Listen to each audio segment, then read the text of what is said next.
আইপিএলে হারের hat trick Chennai super কিংসের।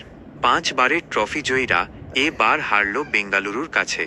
আইপিএলে এই ম্যাচ দক্ষিণী ডার্বি নামে পরিচিত। দু দলের কাছেই সম্মানের লড়াই। সেই দ্বৈরথে একপেশেভাবে জিতল বেঙ্গালুরু।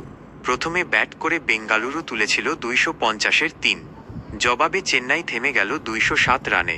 টানা দ্বিতীয় ম্যাচ জিতল বেঙ্গালুরু। ম্যাচের পর ঋতুরাজ গায়কোয়াড় আক্ষেপ করতেই পারেন, কেন টসে জিতে প্রথমে ব্যাটিং নিলেন না। বেঙ্গালুরুর পিচ এবং মাঠের ছোট আয়তন কাজে লাগিয়ে যেভাবে ফিল সল্ট, দেবদত্ত পডিক্কল, টিম ডেভিডরা রান করে গেলেন, তার ছিটে ফোঁটাও দেখা গেল না চেন্নাইয়ের খেলায়।